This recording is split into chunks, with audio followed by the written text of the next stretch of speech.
So we're here today at the workhouse in Lorton to ride some mountain bikes. There's a series of trails near the Lorton workhouse, and they're really good for riders of all ages and experience levels. So when you first enter the trails, which can be accessed by turning right from the workhouse onto a through road, and then on the through road you can turn right onto a set of trails that you can enter from. There's several places you can enter them, but once you're on the trails, it's easy to find your way around. So you'll enter into this long, flowing greenway with gravelly trails. So when you first enter the trails, you'll be on this trail called the Pasture Loop, which is this really easy trail that goes around in a circle. It can be ridden by anybody with any level of mountain biking experience, whether you're a roadie trying out mountain biking for the first time or an experienced mountain biker. It really doesn't matter. You can see a really long way if you're on top of a hill, and you'll be surrounded by this brush, lots of underbrush, and you can see wildlife crossing the trail all the time. We saw a whole bunch of rabbits. So this pasture loop is fairly easy, but since the trail is gravel and really narrow, it's sometimes hard to take it really fast, especially if you're on a bike with not all that great brakes like mine. As you see here, I was riding a very not that good giant road bike. It's a rigid, and what I was doing here was adjusting the seat because the clamp kept poking my leg. The reason I was riding this bike rather than my usual Diamondback hook was because it was in the shop, because apparently I broke the chainring in my Wakefield video.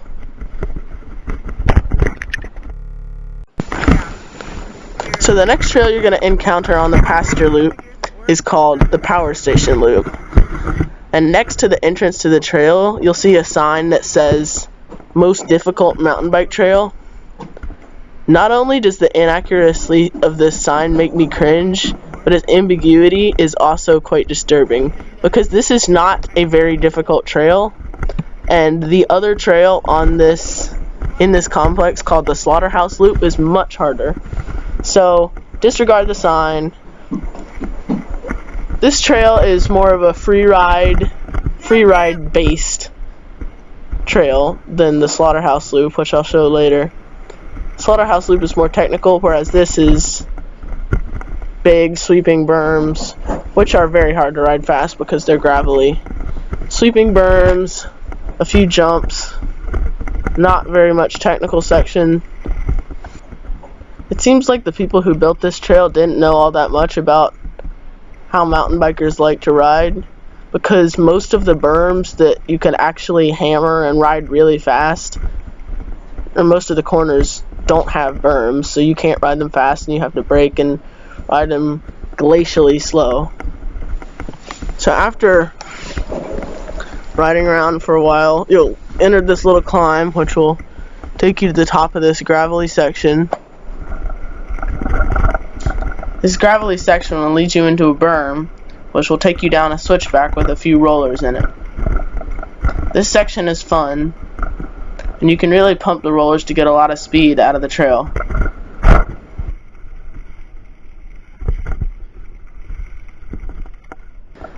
Then there will be a corner which leads you downhill into this really fast section with a few tabletops and gap jumps in it.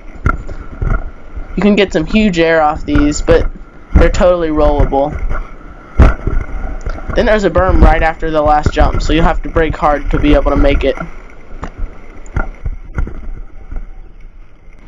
After that last series of jumps, the trail is mostly uneventful. There are a few little downhills and a few climbs, but nothing really noteworthy. This trail can be ridden from both directions, which is kind of annoying to an experienced mountain biker because you constantly have to be on the lookout for other people riding the opposite direction. We rode it clockwise though, entering on the left and finishing on the right.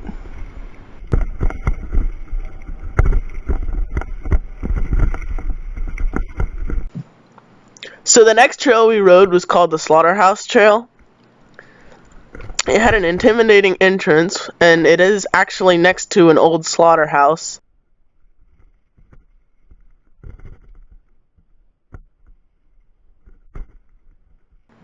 But right next to it is a trail. It can be ridden both ways, just like the power station loop.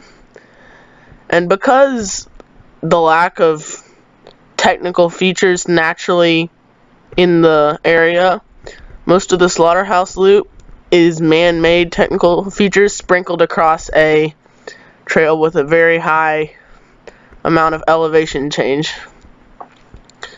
It does have a bunch of climbing and technical features, but an experienced rider can do them.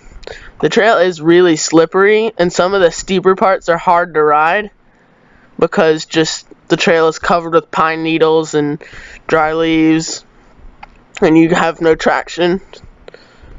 It's a fun trail, and it's really cool being able to ride around right next to this old slaughterhouse and stuff.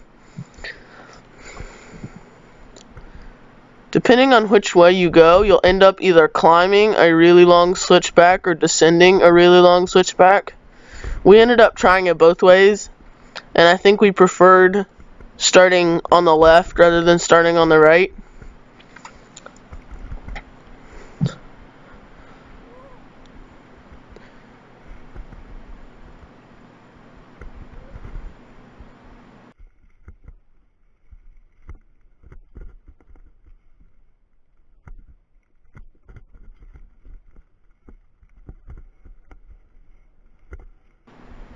It's a fun trail, but it's really a whole lot more technical than the power station loop, which just anybody can ride, whereas it takes quite a bit of ability to ride this trail.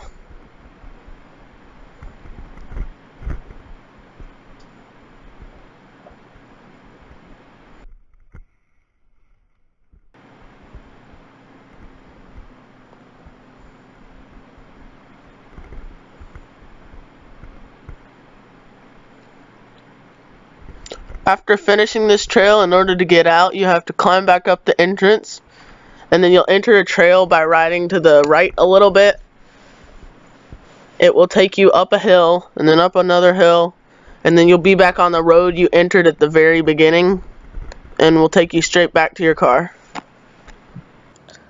So yeah, the Lorton trails are really fun for anybody. You can choose which trails you want to do to match your ability level.